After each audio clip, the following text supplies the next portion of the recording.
السلام عليكم ورحمة الله تعالى وبركاته. الحمد لله رب العالمين والعاقبة للمتقين والصلاة والسلام على رسول الله صلى الله عليه وسلم. أما بعد فقد قال الله تعالى في القرآن الكريم الفرقان المجيد بعد أعوذ بالله من الشيطان الرجيم بسم الله الرحمن الرحيم. إن الله يأمر بالعدل والإحسان وإيتاء ذي القربى وينهى عن الفحشاء والمنكر والبغي يعظكم لعلكم تذكرون. صدق الله العلي العظيم. وقال نبينا رسول الله صلى الله عليه وسلم إنما الأعمال بالنيات أو كما قال عليه الصلاة والسلام. وصدق رسوله النبي الكريم ونحن على ذلك من الشاهدين والشاكرين والحمد لله رب العالمين. கணியத்துக்குரியவர்களே, இன்றைய தினம் ஆங்கில மாதத்தினுடைய நவம்பர் 14ஆம் நாள். இன்றைய நாளை குழந்தைகள் தினமாக சில்ட்ரன்ஸ் டே என்பதாக இன்றைய தினம் கொண்டாடப்படுகிறது. யாருடைய பிறந்த நாளை குழந்தைகள் தினமாக கொண்டாடுகிறார்கள் என்று சொன்னால், அதுவும் இந்தியாவினுடைய முதல் பிரதமர் ஜவஹர்லால் நேரு அவர்களுடைய பிறந்த நாளை குழந்தைகள் தினமாக கொண்டாடப்படுகிறது. 1955 சில்ட்ரன்ஸ் பிலிம் சொசைட்டி இந்தியாவை நிறுவினார் இந்தியாவினுடைய முதல் பிரதமர் ஜவஹர்லால் நேரு அவர்கள். குழந்தைகளுடைய நலனிலே அதிகமாக தனி கவனம் செலுத்திய ஒரே காரணத்தினாலும் அந்த கவனத்தை சமூகத்திற்கு உணர்த்திய காரணத்தினாலும் பிரதமர் ஜவஹர்லால் நேரு அவர்களுடைய பிறந்த நாளை குழந்தைகள் தினமாக கொண்டாடப்படுகிறார். இன்றைய தினத்தில் நான் குழந்தைகளுடைய வாழ்க்கையை பற்றி அலசி ஆராய்ந்தால் மிகச் சரியாக இருக்கும். குழந்தைகளுடைய வாழ்க்கை என்பது 3 ஏழாக தெரியும். முதல் 7, 2ஆம் 7, 3ஆம் 7 என 3 பருவங்கள் 3மே குழந்தை பருவத்திலே சேரும். குழந்தைகளுடைய இந்த ஆரம்ப நிலை, முதல் நிலை என்பது முதலாவது 7 வயது வரைக்கும் அவர்களை நான் விளையாட மட்டுமே அனுமதிக்க வேண்டும். நாமெல்லாம் சிறு குழந்தையை 2, 3 வயது 3.5 வயது ஆகின்ற பொழுது பள்ளிக்கூடத்திலே கொண்டு சென்று நாம் விட்டு விடுகிறோம். ஆனால் அந்த குழந்தை 7 வயது வரை கண்டிப்பாக விளையாட மட்டுமே அதற்கு அனுமதிக்க வேண்டும். அதே போல ஓடி விளையாடும் பொழுது அவர்களுக்கு உடல் மட்டுமின்றி மனமும் உற்சாகத்தை தரும். அதே போல தேவையற்ற மன அழுத்தத்தை அது நீக்கிவிடும். அந்த குழந்தைகள் 7 வயது வரை விளையாடுவதன் மூலமாக பொறுமை, அதே போல தலைமைத்துவத்தினுடைய பண்பு, ஆளுமை திறன் போன்றவைகள் அந்த குழந்தைக்கு வளர்ந்துவிடும். அந்த குழந்தைகள் விளையாடுகின்ற பொழுது கீழே விழுந்து ஏதாவது சிறு காயங்கள் ஏற்பட்டது என்று சொன்னால் குழந்தைக்கு உடல் ரீதியான வலிமையையும் அது தரும். இப்படி சிறு பிள்ளைகளை நாம் 7 வயது வரை, முதல் பருவமான 7 வயது வரை விளையாட்டிற்காக வேண்டியே ஒதுக்குவது உண்மையிலேயே அந்த குழந்தையினுடைய வாழ்வை செழிக்க வைக்கும். நாம் எல்லா பிள்ளைகளை சிறு வயது முதல் கொண்டு விளையாட விடாமல் அந்த குழந்தையினுடைய பருவத்திலே சுமைகள் அதிகமாக்கப்படுவதனால் குழந்தைகளை அவர்கள் எதையெல்லாம் பெற்றுக்கொள்ள வேண்டுமோ அதையெல்லாம் இழந்து மன அழுத்தத்திற்கு உள்ளாகி மன நோயாலும் பாதிக்கப்படுவதை நாம் பார்த்து கொண்டிருக்கிறோம். சமீபத்தில் நாம் செய்தித்தாள்களிலே படித்த ஒரு செய்தி, ஊடகங்களிலே வந்த செய்தி, ஒரு பள்ளிக்கூடத்தில் மாணவன் கீழிருந்து மேலாக தன்னுடைய புத்தக பையை சுமையை தூக்கி கொண்டு செல்கிறான். அமர்வதற்காக அவனுடைய இருக்கைக்கு சென்றவர் அந்த பெஞ்சுக்கு போறான். போன உடனே அப்படியே துணிந்தவன் அப்படியே அவருடைய உயிர் பிரிந்து விடுகிறான். மருத்துவர்கள் சோதித்து விட்டு சொன்னார்கள், ஹார்ட் அட்டாக் வந்து விட்டது, அதனால் இவருடைய உயிர் போய்விட்டது என்பதாக. பள்ளிக்கூட மாணவன், படிக்கக்கூடிய மாணவன் உயிர் போனது எவ்வளவு சோகத்தை ஏற்படுத்திய. இந்த முதல் பருவம் 7 வயது வரை பிள்ளைகளை விளையாடுவதற்காக வேண்டி நாம் ஒதுக்கி விட்டுவிட வேண்டும். ஒரு சில சலப்பீன்கள் சொல்வார்கள், லாயிபு இபுனக சபா, முதல் 7 வயது என்பது அந்த குழந்தையோடு சேர்ந்து நீங்களும் விளையாடுங்க. அடுத்த 7 வயதிலிருந்து 14 வயது வரை குழந்தைகளுக்கு நீங்கள் ஒழுக்கத்தை கற்றுக் கொடுங்கள், நாகரீகங்களை கற்றுக் கொடுங்கள்.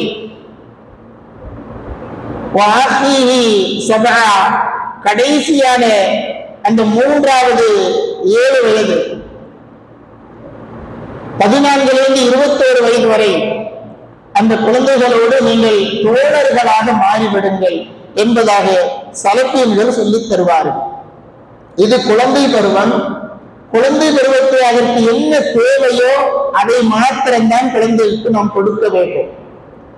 அதே போல முதலாவது 7 விளையாட்டு பருவம், 2வது 7 குழந்தைக்கு கல்வியையும் ஒழுக்கத்தையும் கற்றுக் கொடுக்கக்கூடிய ஒரு அழகான பருவம் இந்த 2வது 7ஆம் பருவம்.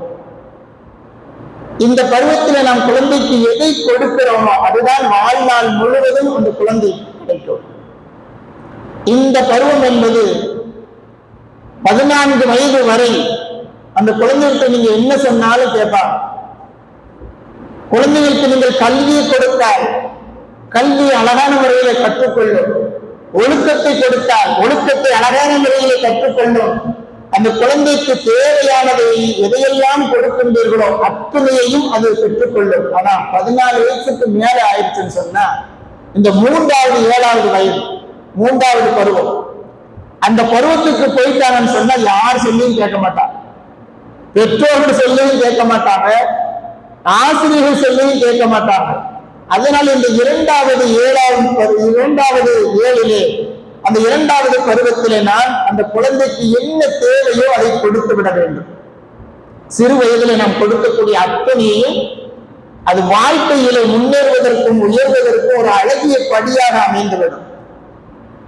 சஹல் பின் அப்துல்லா ரஹ்மத்துல்லாஹி அலைஹி அவர்கள் சின்ன வயசா இருக்கும் பொழுது அவங்களுடைய மாமா முஹம்மது பின் சவார் என்று சொல்லக்கூடிய ஒரு தாபி ரஹ்மத்துல்லாஹி அலைஹி அவர்கள் அவங்க என்ன செய்வாங்க, எப்பொழுதுமே நல்ல இபாதத்தால் இரவு நேர தொழுகையை தினந்தோறும் தொடர்படியாக தொழுது வரக்கூடியவர். அப்ப முஹம்மது பின் சவார் என்று சொல்லக்கூடியவர்கள் தினந்தோறும் தொழுவதை சஹல் பின் அப்துல்லா ரஹ்மத்துல்லாஹி அலைஹி அவர்கள் சிறு வயது முதல் கொண்டே பார்த்துக்கிட்டே இருக்கிறாங்க. அப்ப ஒரு நாள் சஹல் பின் அப்துல்லா ரஹ்மத்துல்லாஹி அவங்களே சொல்றாங்க, என்னுடைய மாமா ஒரு நாள் என்னை கூப்பிட்டு சொன்னாங்க, உன்னை அல்லாஹ் ரப்பல் ஆலமீன் படைத்திருக்கிறானே அவனுக்கு நீ நன்றி செலுத்த வேண்டாமா, அவனுடைய பெயரை நீ திக்ர் செய்ய வேண்டாமா என்பதாக என்னுடைய மாமா எனக்கு சொல்லி தந்தாங்க. எப்போ சின்ன வயசுல.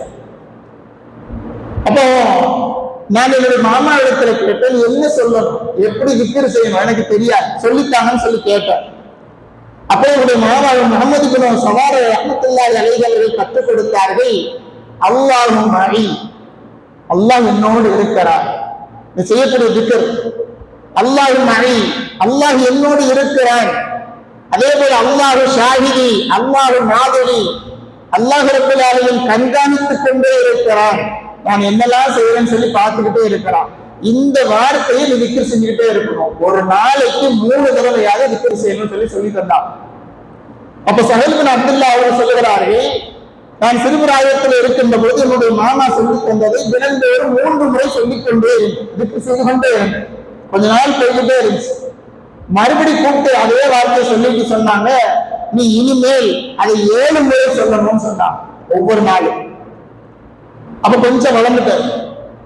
அப்பொழுது இந்த வார்த்தை அல்லாஹு மழை, அல்லாஹு ஷாஹிதி, அல்லாஹு மாதிரி என்று சொல்லக்கூடிய வார்த்தையை ஒரு நாளைக்கு 7 முறை திக்ர் செய்வதாக ஆகிவிட்டேன். இன்னும் கொஞ்ச நாள் ஆன பிறகு என்னை கூப்பிட்டு என்னுடைய மாமா சொன்னாங்க 11 தடவை திக்ர் செய்யணும்னு சொன்னாங்க.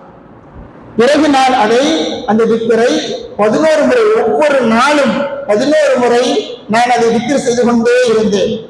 எந்த அளவுக்கு என்று சொன்னால் சஹல் பின் அப்துல்லா அவர்கள் சொல்லுகிறார்கள், என்னுடைய வாழ்க்கையையே அந்த திக்ர் மாற்றிவிட்டார்.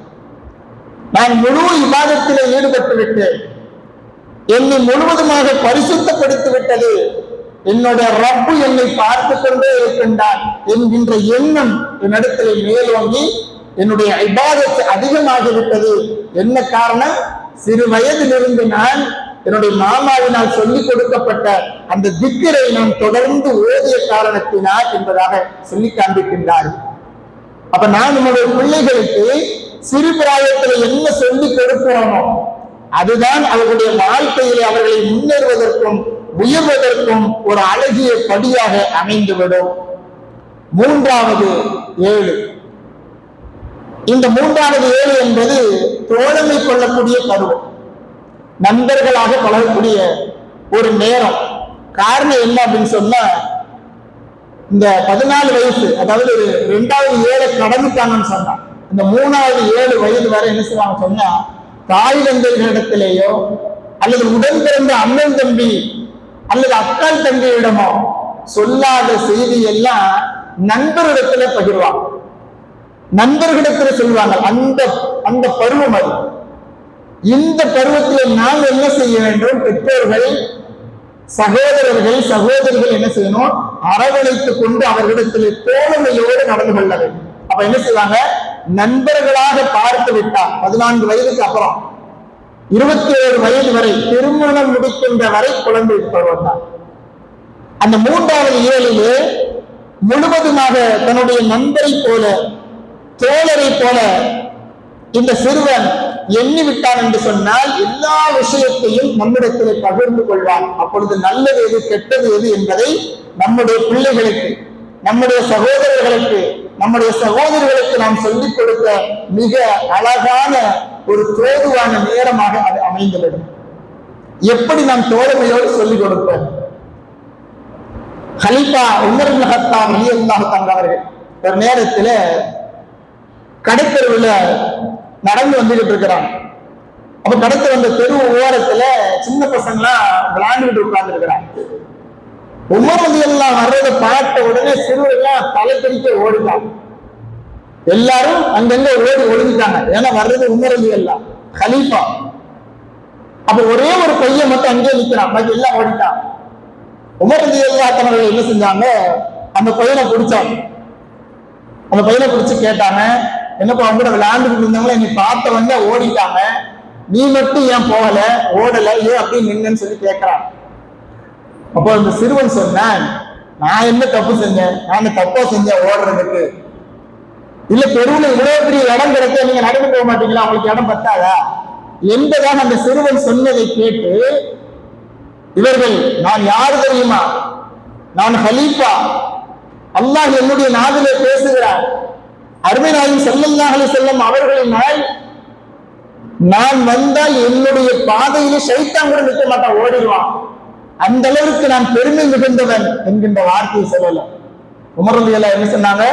அந்த குழந்தையை அப்படியே தலையை தடவி கொண்டு அரவணைத்துக் கொண்டு சொன்னார்கள், இப்படித்தான் உண்மையையே பேச வேண்டும், தெளிவாக பேச வேண்டும், யாருக்கும் எதற்கும் பயப்படக்கூடாது என்பதாக தட்டி கொடுத்து உமர் இப்னு கத்தாப் ரலியல்லாஹு தஆலா அவர்கள் அந்த சிறுவனை தட்டி கொடுத்து அந்த சிறுவனை தைரியம் ஊட்டினார்கள் என்கின்ற செய்தியை நாம் வரலாற்றிலே பார்க்க முடியும். அந்த சிறுவன் யார்? 12 வயது. அந்த சிறுவனுக்கு எத்தனை வயது? 12 வயது. யார் அந்த சிறுவன்?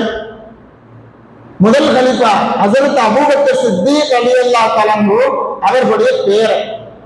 அவருடைய மகள் அஸ்மா இருக்காங்க இல்லையா, அவங்களுடைய மகன்.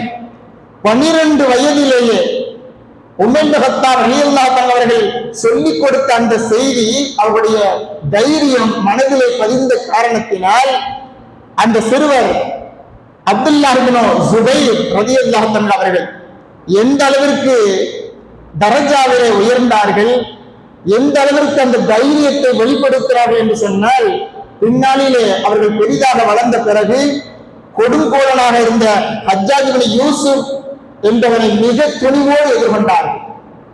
உயிரையும் மீட்டு வருவதற்காக வேண்டி மிக தைரியமாக அவர்களுக்கு எதிராக நின்று கொண்டு ஹஜ்ஜாஜ் இப்னு யூசுப் அவர்களை எதிர்த்தார்கள். அவர் என்னெல்லாம் உருண்டல் மிரட்டல் விட்டாரோ எதற்கும் பயப்படாமல் நின்றார்கள் அப்துல்லாஹ் இப்னு ஸுபைர் ரலியல்லாஹு அன்ஹு என்று சொன்னால், அது உமர் பின் கத்தாப் ரலியல்லாஹு அன்ஹு அவர்கள் அன்றைய தினத்திலே பாராட்டினார்கள். அன்றைய தினத்திலே 12 வயதிலே தைரியம் ஊட்டினார்களே, அதுதான் இந்த அளவிற்கு அவர்களை எதிர்த்து அஞ்சா நெஞ்சத்துடன் தொடர்ந்து போராடி அவர்கள் வெற்றி பெற்றார்கள் என்பதாக வரலாறு இந்த வகையையும் பதிவு செய்திருக்கின்றது என்று சொன்னால், சிறு பிராயத்திலே நாம் பிள்ளைகளுக்கு சொல்ல வேண்டிய, அவர்களுக்கு ஒவ்வொரு வழியும் காட்ட வேண்டிய பெற்றோர்கள் நாம் பிள்ளைகளை எப்படி வளர்க்கின்றோமோ அதுதான் வாழ்நாளிலே அவர்களை உயர்த்துவதற்கும் தாழ்த்துவதற்கும் ஒரே ஒரு படியாக அது அமைந்துவிடும். அது நம்முடைய கையிலே தான் இருக்கிறது. சாதாரணமாக விட்டுவிடாமல் இந்த 3 ஏழுடைய பருவத்தையும் நாம் சரிவர செய்துவிட்டால் நிச்சயமாக வாழ்க்கையிலே உயர்வதற்கு, அவருடைய தரஜாவிலே அந்தஸ்திலே உயர்வதற்கு ஒரு அழகிய கைப்பிடியாக அவர்களுக்கு மாறிவிடும் என்று சொன்னால், இதை யார் இந்த 3 பருவத்தை விட்டு விடுகிறார்களோ, சரியாக பயன்படுத்தாமல் விட்டு விடுகிறார்களோ, நிச்சயமாக அவர்கள் வாழ்க்கையிலே உயர முடியாது. வாழ்க்கையினுடைய அந்தஸ்தை அவர்கள் தாழ்த்தப்படுபவர்களாக ஆகிவிடுவார்கள். ஏனென்று சொன்னால், பொது வெளியிலே அடிப்படை ஆதாரம் கூட தெரியாமல் அறியாமல் உளறி அசிங்கப்பட்டு போவார்கள். யார்? இப்பொழுது சமீபத்தில் ஒரு செய்தியை நம்ம ஊடகமாக பார்த்தோம். ஒரு பொறுப்பில் இருக்கக்கூடிய ஆளு, ஒரு மிகப்பெரிய கட்சியினுடைய தேசிய சிறுபான்மை அணி செயலாளர் வேலூர் இப்ராஹிம், அவர் ஒரு தொலைக்காட்சி நிகழ்ச்சியில ஒரு செய்தியை சொல்றார். பிள்ளைகள் எங்கே வளர்க்கப்படுகிறார்கள்? மதரசாவிலே வளர்க்கப்படுகிறார்கள். பள்ளிக்கூடங்களிலே அறிவுறுத்தப்படுகிறார்கள், அறிவை ஏற்கப்படுகிறார்கள். முக்கியமாக மதரசாக்களிலே ஒழுக்கத்தை கற்பிக்கப்படக்கூடிய அந்த சிறு குழந்தைகள் பயிலக்கூடிய அந்த மதரசாவை பற்றி அந்த வேலூர் இப்ராஹிம் அவர்கள் ஒரு செய்தியை சொன்னார். எல்லாருக்குமே அதிர்ச்சியா இருந்துச்சு. எல்லோருமே கண்டனம் தெரிவிக்கக்கூடிய அளவிற்கு அதிர்ச்சியான வார்த்தை அவர் சொன்னாரு. மதரசாக்களில் தான் தீவிரவாதம் கற்பிக்கப்படுகிறது என்பதாக சொன்னார். எவ்வளவு வெளிப்படையாக அவர் சொல்லியிருக்கின்றார். ஒட்டுமொத்த இஸ்லாமிய சமுதாயத்தினரும் கவலைப்படக்கூடிய அளவிற்கு இந்த வார்த்தை, இந்த குற்றச்சாட்டு. காரணம் என்ன? அவர் சிறு வயதில அழகிய மதரசாவினுடைய ஒழுக்கங்கள், அதவுகள் அவர்களுக்கு ஒழுங்கான முறையிலே கற்றுக் கொடுக்காததுதான் காரணம். யார் மதரசாவிலே மிக அழகான ஒழுக்கங்களை கற்றுக்கொள்கிறார்களோ அவர்கள் நிச்சயமாக அல்லாஹ் ரப்பல் ஆலமீன் அவர்களை உயர்ந்த கண்ணியத்தில் வைத்திருப்பார். இவர் சொன்ன அந்த வார்த்தை, மதரசா தான் இது போன்ற கேவலமான விஷயங்களை கற்றுக் கொடுக்கிறது என்பதாக சொல்லுகிறாரே. மதரசானா என்ன? மதரசா என்று சொன்னால் அது அரபு வாசம். அந்த மதரசா என்று சொல்லக்கூடிய அந்த வார்த்தைக்கு அர்த்தத்தை பார்த்தால் என்ன? கற்றல் அல்லது பாடம் எடுத்தல் என்பதாக பொருள். மதரசா என்று சொன்னார். அந்த மதரசாவிலே என்ன கற்பிக்கப்படுகிறது? நம்முடைய எல்லோக தூதர் முஃமின்களுடைய தலைவர் அருமைநாயகம் ஸல்லல்லாஹு அலைஹி வஸல்லம் அவர்கள் என்ன போதித்தார்களோ அதைத்தான் மதரசாவிலே போதிக்கப்படுகிறது. அருமைநாயகம் என்ன நமக்கு உபதேசித்தார்களோ அந்த உபதேசம் தான் மதரசாக்களிலேயும் நடந்து கொண்டிருக்கிறார். அருமை நாயகன் எதை நமக்கு சுன்னத்தான அமலாக விட்டு சென்றார்களோ அவைகள் தான் இந்த மதரசாக்களிலே சொல்லிக் கொடுக்கப்படுகிறது. அருமை நாயகன் ஸல்லல்லாஹு அலைஹி வஸல்லம் அவர்களுடைய சுன்னத்தான செயல் மதரசா நடத்துவது என்பது. அருமை நாயகன் தான் முதல் படி. எங்கே மதரசா ஆரம்பிக்கப்பட்டது? அர்க்கம் என்று சொல்லக்கூடிய ஒரு சஹாபியுடைய வீட்டிலே முதலாவதாக இந்த மதரசா ஆரம்பிக்கப்பட்டது. இஸ்லாமிய கல்வியினுடைய முதல் கல்வி மையமாக எல்லா இஸ்லாமியர்களும் ஒன்று கூடி அங்கே அருமை நாயகத்திலே இஸ்லாத்தினுடைய ஒவ்வொரு அடிப்படை குர்ஆன் ஓதுதல், ஹதீதுகள், ஒழுக்க நெறிகளை கற்கக்கூடிய ஒரு இடமாக அருமை நாயகம் ஸல்லல்லாஹு அலைஹி வஸல்லம் அவர்கள் அர்க்கம் என்று சொல்லக்கூடிய சஹாபியினுடைய வீட்டை முதலாவதாக அமைத்தார்கள். அதே போல அதற்கு பிறகு மதீனாவிற்கு வந்த பிறகு அருமை நாயகம் ஸல்லல்லாஹு அலைஹி வஸல்லம் அவர்கள் அஸ்ஹாபு சுஃபா என்று சொல்லக்கூடிய பின்னை தோழர்கள் எப்பொழுதுமே பகல் முழுக்க அவர்கள் ஓடிக்கொண்டே இருப்பார்கள், இஸ்லாத்தை கற்றுக்கொண்டே இருப்பார்கள், மதரசாக்களிலே ஓடிக்கொண்டே இருந்தார்கள், இரவு நேரங்களிலே தொழுது கொண்டே இருந்தார்கள். அருமை நாயகம் உருவாக்கிய மதரசா, அருமை நாயகம் ஸல்லல்லாஹு அலைஹி வஸல்லம் அவர்கள் ஏற்படுத்திய அந்த மதரசா, அந்த மதரசாக்களிலே செய்யப்படக்கூடிய பணிகள் என்ன? அருமை நாயகம் ரசூலுல்லாஹி ஸல்லல்லாஹு அலைஹி வஸல்லம் அவர்கள் என்ன பணி செய்தார்களோ அதே பணியை தான் இன்று உலகெங்கிலும் இருக்கக்கூடிய மதரசாக்களிலே சொல்லிக் கொடுக்கப்படுகிறது. என்ன பணி? 4 பணிகள். அல்லாஹ் ரப்பல் ஆலமீன் அருள்மறையிலே அதை சொல்வார். மதரசாவிலே அருமை நாயகம் எதை பணியாக கற்றுக் கொடுத்துக் கொண்டிருந்தார்கள்? அந்த பணிகள் எத்தனை? 4 பணிகள். அல்லாஹ் அருள்மறையிலே சொல்வார், யத்லு அலைஹிம் ஆயாத்திஹி. அருமை நாயகம் உஸ்தாதாக இருந்து கொண்டு அருமை சஹாபா தோழர்களுக்கு அல்லாஹ்வுடைய வசனங்களை ஓதி காண்பித்துக் கொண்டிருப்பார்கள். அதுதான் மதரசாவினுடைய முதல் பணி. இரண்டாவது பணி என்ன? வயஅல்லிமுஹுல் கிதாப். அவர்களுக்கு அருள்மறை குர்ஆனை ஓதி அவர்களுக்கு கற்றுக் கொடுப்பார்கள். அவருடைய விளக்கத்தை கேட்டால் அவர்களுக்கு அழகான முறையில் எடுத்துச் சொல்வார்கள். இது இரண்டாவது பணி. மூன்றாவதாக வல் ஹிக்மா, ஞானத்தை, ஹதீதுகளை அருமை நாயகம் ஸல்லல்லாஹு அலைஹி வஸல்லம் அவர்கள் அந்த அருமை சஹாபா தோழர்களுக்கு கற்றுக் கொடுத்தார்கள். இது அந்த மதரசாவிலே நடந்த மூன்றாவது பணி. நான்காவதாக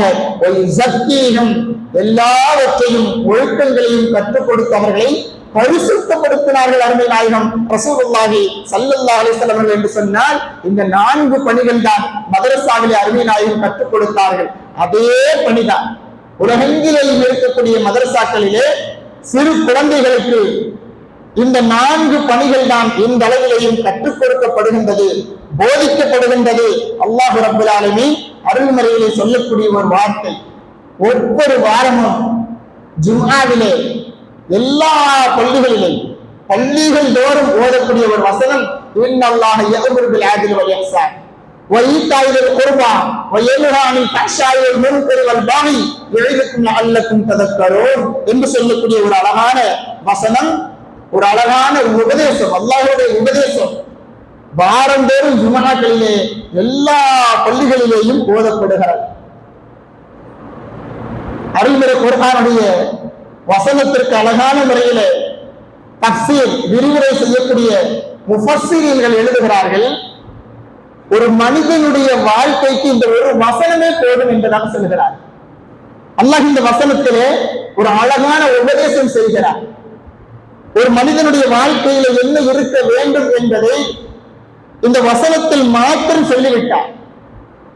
அல்லாஹ் சொல்லுகிறான், நீதமாக நடந்து கொள்ளுங்கள், உபகாரம் செய்யுங்கள், உறவினர்களுக்கு கொடுத்து உதவுங்கள், அதே போல அருவருக்கத்தக்க காரணங்களை விட்டும் நீங்கள் உங்களை பாதுகாத்துக் கொள்ளுங்கள், வெறுப்புக்குரிய காரத்தை விட்டும் நீங்கள் உங்களை பாதுகாத்துக் கொள்ளுங்கள், அழிச்சாட்டியம் செய்வதை விட்டும் உங்களை நீங்கள் பாதுகாத்துக் கொள்ளுங்கள். அல்லாஹ் ரப்பல் ஆலமீன் சொல்லக்கூடிய செய்தி. அந்த செய்தியை செய்து அல்லாஹ் சொல்றார், நீங்கள் சிந்திப்பதற்காக வேண்டி உங்களுக்கு நான் இந்த உபதேசம் செய்கிறேன் என்று அல்லாஹ் சொல்லுகிறார். இந்த வசனத்திலே அல்லாஹ் ரப்பல் ஆலமீன் ஒரு மனிதனுடைய வாழ்க்கைக்கு தேவையான அனைத்தையுமே உள்ளடக்கியதாக ஒரே வசனத்திலே அல்லாஹ் ரப்பல் ஆலமீன் சொல்லிவிட்டான் ஒட்டுமொத்த கருத்தை என்று சொன்னால், இந்த வசனத்தை சிந்தித்து உணர்ந்தாலே போதும், சிறு பிராயத்தில் இருந்து நான் நம்மை பரிசுத்தவான்களாக நம்மை நிச்சயமாக பாதுகாக்க முடியும். அதேபோல மதரசாக்களிலே ஹதீதுகள் கற்பிக்கப்படுகின்றன. அருமை நாயகத்துடைய சொல் செயல்கள், அருமை நாயகத்துடைய பொன்மொழிகள் எல்லா விதத்திலையும் கற்றுக் கொடுக்கப்படுகின்றன. எந்த அளவிற்கு அந்த ஹதீதுகள் அல்லாஹ்வினால் பாதுகாக்கப்பட்டிருக்கிறது. அருமை நாயகம் ஸல்லல்லாஹு அலைஹி வஸல்லம் அவருடைய ஒவ்வொரு வார்த்தையும் ஹதீதுகளும் எப்படி இமாம்கள் நமக்கு வகுத்து தந்தார்கள். சிஹாவு சித்தா என்று சொல்லக்கூடிய 6 சஹீஹான கிரந்தங்களிலே ஒன்று அபூ தாவூத். அந்த அபூ தாவூத் ரஹ்மத்துல்லாஹி அலைஹி அவர்கள் சொல்கிறார்கள், அந்த கிதாபை எழுதிய அபூ தாவூத் ரஹ்மத்துல்லாஹி அலைஹி அவர்கள் சொல்கிறார்கள், அருமை நாயகம் ஸல்லல்லாஹு அலைஹி வஸல்லம் அவர்களிடமிருந்து நான் 1 அல்ல 2 அல்ல 5 லட்சம் ஹதீஸ்களை நான் எழுதியிருக்கிறேன். அவங்க சொல்றாங்க 5 லட்சம் ஹதீதுகள். அதில் வெறும் 480 ஹதீதுகளை மாத்திரம் என்னுடைய சுனன் என்று சொல்லக்கூடிய கிதாபில் நான் வகுத்து தந்திருக்கிறேன். சொல்லிட்டு அவங்க சொல்றாங்க, 4 ஹதீதுகள் மாத்திரம் ஒரு மனிதன் தன்னுடைய வாழ்க்கையில எடுத்துக்கொண்டான் என்று சொன்னால் அருமை நாயகத்தினுடைய அத்தனை சுன்னத்துகளையும் பின்பற்றியவராக ஆகிவிடும். அபூ தாவூத் ரஹ்மத்துல்லாஹி அலைஹி அவர்கள் சொல்கிறார்கள், வெறும் 4 ஒவ்வொரு வரியிலே வரக்கூடிய 4 ஹதீதுகளை மாத்திரம் பெற்று பிடித்தால் போதும், அருமை நாயகத்தினுடைய முழு சுன்னத்தையும் அவர் பின்பற்றி விடுவார் என்பதாக சொல்லிவிட்டு அபூ தாவூத் அவர்கள் சொல்லக்கூடிய முதல் ஹதீஸ் இன்னமல் அஅமாலு பின்னியாத். அருமை நாயகம் ஸல்லல்லாஹு அலைஹி வஸல்லம் அவர்கள் சொன்ன செய்தி, நாம் செய்யக்கூடிய எல்லா செயல்களும் நம்முடைய எண்ணங்களை பொறுத்துதான் இருக்கிறது.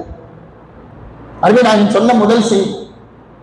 இந்த ஹதீதை யார் எடுத்துக் கொள்கிறாரோ அவர் நிச்சயமாக அருமை நாயகத்துடைய எல்லா ஹதீதுகளையும் பின்பற்றியவரை போல. இரண்டாவதாக, உங்களுக்கு என்ன பிரியப்படுறீங்களோ அதையே உங்களுடைய சகோதரர்களுக்கும் பிரியப்பட வேண்டும். அருமை நாயகம் ஸல்லல்லாஹு அலைஹி வஸல்லம் சொன்ன இரண்டாவது செய்தி. மூன்றாவதாக, ஒரு மனிதனுடைய இஸ்லாத்தினுடைய அடையாளம் என்ன? அவனுக்கு தேவையில்லாத காரியம் ஒன்று இருக்கின்றது என்று சொன்னால் அதை விட்டு விடுவார். இது மூன்றாவது ஹதீஸ். நான்காவது, ஹலால் ஹராம். ஹலால்னு தெரிஞ்சா அதை நம்ம எடுத்துக்கொள்ளணும், ஹராம்னு தெரிஞ்சா அதை விட்டுடணும். இரண்டுக்கு மத்தியிலே சந்தேகம் இருக்கின்றது என்று சொன்னால் அதை யார் விட்டு விடுகிறாரோ அவர்தான் இந்த 4 ஹதீதுகளில் அருமை நாயகம் ஸல்லல்லாஹு அலைஹி வஸல்லம் சொல்கிறார்கள், இந்த 4 ஹதீதுகளை யார் அழகான முறையிலே பின்பற்றி விட்டாரோ அவர் வெற்றி அடைந்து விட்டார். ஹலாலுக்கும் ஹராமுக்கும் மத்தியிலே இது ஆகுமா ஆகாதா என்பதாக சந்தேகம் இருந்தாலே விட்டு விட்டால் அவர் வெற்றி அடைந்து விட்டார் என்பதாக அருமை நாயகம் ஸல்லல்லாஹு அலைஹி வஸல்லம் சொல்லக்கூடிய செய்தி. இந்த 4 செய்தியையும் இமாம் அபூ தாவூத் ரஹ்மத்துல்லாஹி அலைஹி அவர்கள் கொண்டு வந்து சொல்கிறார்கள், இந்த 4 மாத்திரம் பற்றி படித்தார் நிச்சயமாக நீங்கள் முழு அருமை நாயகத்தினுடைய ஹதீதுகளையும் பின்பற்றியவர்களாக ஆக முடியும் என்பதாக சொல்கின்றார்கள் என்று சொன்னால் இவைகள் தான் மதரசாக்களிலே கற்றுக் கொடுக்கப்படுகிறது. அருள்மறை குர்ஆனையும் அருமை நாயகத்தின் ஹதீதுகளையும் முக்கியமாக ஒழுக்கங்களை அதவுகளை சொல்லிக் கொடுக்கக்கூடிய ஒரே ஒரு இடம் மதரசா தான். அந்த மதரசாவிலே தான் நாம் நம்முடைய பிள்ளைகளை கண்டிப்பாக மதரசாக்களுக்கு அனுப்பிவிட்டால் இது போன்ற ஒவ்வொரு அதவுகளையும் ஒழுக்கங்களையும் நம்முடைய பிள்ளைகள் பெற்றுக்கொள்ளும். கடைசி வரை, வாழ்நாளுடைய கடைசி வரை அழகான முறையிலே தன்னுடைய வாழ்க்கையிலே வெற்றி பெற முடியும் என்று சொன்னால் அதற்கு முக்கிய காரணமாக இந்த மதரசா தான் இருக்கும். எத்தனை இமாம்களை இந்த மதரசா நமக்கு தந்திருக்கிறார். சிறுபிராயத்திலிருந்து இந்த மதரசாவில் எப்படி இமாம்கள் ஆரம்பத்திலிருந்து அவர்கள் படித்து உணர்ந்து அதை அழகாக தொகுத்து நமக்கு தந்து பின்னால் வரக்கூடிய மாணவர்கள் மதரசாக்களிலே அழகிய முறையிலே ஓத வேண்டும், அழகிய முறையிலே அருமை நாயகத்தினுடைய ஹதீதுகளை தெரிந்து கொள்ள வேண்டும் என்கின்ற நன்னோக்கிலே விட்டு சென்றிருக்கிறார்கள் தெரியுமா? இமாமுல் ஆலம் இமாம் அபூ ஹனீஃபா ரஹ்மத்துல்லாஹி அலைஹி அவர்கள் எந்த அளவிற்கு அவர்களுடைய அதவு ஒழுக்கம் இருந்தால் அவர்கள் அருமை நாயகத்தினுடைய ஹதீதை நமக்கு தொகுத்து தந்திருப்பார்கள். வரக்கூடிய காலங்களிலே மதரசாக்களிலே பிள்ளைகள் ஓத வேண்டும் என்கின்ற நன்னோக்கிலே சேகரித்திருப்பார்கள். சிந்தித்து பாருங்கள். இமாம் அபூ ஹனீஃபா ரஹ்மத்துல்லாஹி அலைஹி அவர்களுக்கு ஒரு ஆள், ஒரு மஜூசி, அதாவது நெருப்பு வணங்கக்கூடிய ஒரு நபர், ஒரு மஜூசி, மாற்று மதத்தவர். அவங்களுக்கும் இமாம் அபூ ஹனீஃபா அவங்களுக்கு மத்தியில ஒரு பணம் கொடுக்கல் வாங்க அபூ ஹனீஃபா ரஹ்மத்துல்லாஹி அவங்களுக்கு அவர் கொடுக்க வேண்டியது இருக்கு. அப்ப இமாம் அபூ ஹனீஃபா ரஹ்மத்துல்லாஹி அவங்க பார்க்கறதுக்காண்டி போறாங்க. அவங்க வீட்டுக்கிட்ட போயிட்டாங்க. போகும்பொழுது அவங்களுடைய காலில் செப்பல்ல அசிங்கம் ஒன்று ஒட்டிடுச்சு. அப்போ செப்பல் எடுத்துட்டு உதறாங்க. உதரும் பொழுது அந்த மஜூஸ் என்ன செஞ்சு அந்த மஜூஸ் அவங்களுடைய வீட்டு செவத்துல ஒட்டிடுச்சு. இமாம் அபூ ஹனீஃபா ரஹ்மத்துல்லாஹி அலைஹி நின்னுகிட்டு யோசிக்கிறாங்க. என்ன யோசிக்கிறாங்க? இப்ப நம்ம நஜீஸ் அவங்களுடைய செவத்துல பட்டுச்சு, செவர் நஜீஸ் ஆயிடுச்சு. எடுக்காம அப்படியே விட்டுட்டோம்னா அது நஜீஸ் ஆயிடும். எடுத்தோம்னு சொன்னா எந்த அளவுக்கு சிந்திக்கிறார்கள் பாருங்க. எடுத்தோம்னு சொன்னா அவருடைய சுவத்தில் உள்ள சுவத்துல மண் இருக்கு இல்லையா, ஒன்றொன்று மண்ணு கீழே விழுந்துருங்க. அப்ப அது நம்ம அது எடுத்த மாதிரி ஆயிருங்க. இது தவறு அல்லவா என்பதாக யோசிச்சுட்டே நிற்கிறாங்க. அதுக்கப்புறம் கதவை தட்டுறாங்க. கதவை தட்டினாங்க. உள்ள இருந்து அந்த மஜூசி வெளியே வந்தாங்க. வெளியே வந்தோடனே ஆஹா இமாம் அபூ ஹனீஃபா பணத்தை கேட்கறதுக்காண்டிதான் வந்திருக்காங்க அப்படின்னு நினைச்சுக்கிட்டு வெளியே வந்தோடனே என்னை மன்னிச்சிருங்க, என்னால கொடுக்க முடியலன்னு சொல்றதுக்காண்டி வாயை திறக்கிறார். இமாம் அபூ ஹனீஃபா ரஹ்மத்துல்லாஹி அலைஹி அவர்கள் முந்திக் கொண்டு சொன்னார்கள், அந்த மஜூசியை பார்த்து சொன்னாங்க, என்னை மன்னிச்சிருப்பான், என்னுடைய காலில் இந்த செப்பலினுடைய நஜீஸ் உன்னுடைய வீட்டு சிவத்துல கட்டுருச்சு, அதை எப்படி எடுக்கிறது என்பதாக எனக்கு தெரியல. எடுத்தால் உனக்கு தொந்தரவாகி விடுமோ அல்லது அப்படியே விட்டால் இந்த சுவர் நஜீஸாகி விடுமோ என்பதை எண்ணிக்கொண்டு நான் இருக்கிறேன் என்று சொன்ன பொழுது அவரே கண் கலங்கிட்டு உடனே அந்த மஜூஸ் என்ன செய்யறாரு, லா இலாஹ இல்லல்லாஹ் முஹம்மதுர் ரசூலுல்லாஹ் என்பதாக தாரக மந்திரத்தை மொழிந்து இஸ்லாத்தை ஏற்றுக்கொண்டார் என்பதாக இமாம் அபூ ஹனீஃபா ரஹ்மத்துல்லாஹி அலைஹி அவருடைய வரலாற்றிலே இந்த அளவிலேயும் பதிவு செய்யப்பட்டிருக்கிறார். அத்தகைய இமாம்கள் தான் இது போன்ற மதரசாக்களிலே ஓதியவர்கள்.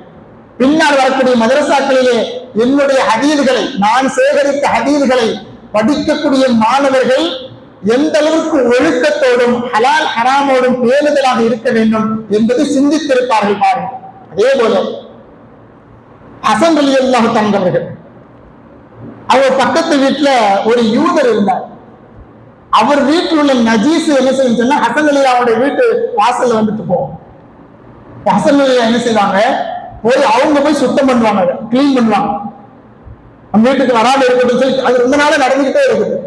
ஒரு நாள் அதே போல அவங்க அந்த நஜீஸ் அவங்க கிளீன் பண்ணிக்கிட்டு இருக்கும் பொழுது அந்த யூதனுடைய மனைவி, பக்கத்து வீட்டு யூதனுடைய மனைவி அதை பார்த்துட்டு தன் கணவர்கிட்ட போய் சொல்றான், இந்த மாதிரி நம்மளுடைய வீட்டினுடைய நஜீஸ் பக்கத்து வீட்டில் இருந்த ஹசன் அவங்களுடைய வீட்டு வழியா போகுது, அதை அவங்க கிளீன் பண்ணிக்கிட்டு இருக்கிறாங்கன்னு சொல்றான். சொன்ன உடனே பதறி அடித்துக் கொண்டு அந்த யூதர் வெளியே வருகிறான். வந்து ஹசன் அலி அவங்களை பார்த்து சொன்னான், என்று சொல்ல வேண்டியதானே, நானே கிளீன் பண்ணியிருப்பேன், நானே இதுக்கு ஏதாவது வழி செஞ்சிருப்பேனேன்னு சொன்னான். அதுக்கு ஹசன் அலி என்ன சொன்னாங்க தெரியுமா, அருமை நாயகம் ரசூலுல்லாஹி ஸல்லல்லாஹு அலைஹி வஸல்லம் அவருடைய பேரனார் சொல்லுகிறார்கள், அமரனி ஜத்தி ரசூலுல்லாஹ், என்னுடைய பாட்டனார் அருமை நாயகம் ரசூலுல்லாஹி ஸல்லல்லாஹு அலைஹி வஸல்லம் எனக்கு சொல்லி இருக்கிறார்கள், பிஇக்ராமில் ஜார், அண்டை வீட்டார்களை கண்ணியப்படுத்த வேண்டும், அவர்களுக்கு எந்த விதத்திலேயும் தொந்தரவு கொடுக்க கூடாது என்பதாக என்னுடைய பாட்டனார் எனக்கு உபதேசம் செய்திருக்கிறார்கள், அதை நான் பின்பற்ற வேண்டும் தானே என்பதாக நினைத்துக் கொண்டுதான் உங்களுக்கு சொன்ன, நீங்க ஏதாவது மனசு கவலைப்படுவீங்களோ என்பதாக எண்ணித்தான் உங்களிடத்தில் சொல்லாமல் நானே இதை செய்து வந்தேன் என்பதாக ஹசன் ரலியல்லாஹு அவர்கள் சொன்னார்கள் என்று சொன்னால், இந்த வார்த்தையை கேட்டு, இந்த அதவனுடைய ஒழுக்கத்துடைய வார்த்தைகளை கேட்ட அந்த யகூதி உடனே இஸ்லாமாகி லா இலாஹ இல்லல்லாஹ் முஹம்மது ரசூலுல்லாஹ் என்கின்ற தாரக மந்திரத்தை ஒழிந்து ஈமானுக்குள் இஸ்லாத்திற்குள் வந்துவிட்டார் என்பதாக வரலாறு இந்த தரவிலையும் சொல்லிக் கொண்டிருக்கின்றது என்று சொன்னால், அருமை நாயகம் ஸல்லல்லாஹு அலைஹி வஸல்லம் அவருடைய வார்த்தைகள், இமாம்கள் சொல்லிக் கொடுத்த ஒவ்வொரு கிதாபுடைய வசனங்கள், வார்த்தைகள் அனைத்துமே மதரசாக்களிலே தான் போதிக்கப்படுகிறது. மதரசாக்களிலே தான் போதிக்கப்படுகிறது. அந்த மதரசாவிலே போதிக்கப்படக்கூடிய எந்த செய்தியும் வீணானதாக இருக்காது.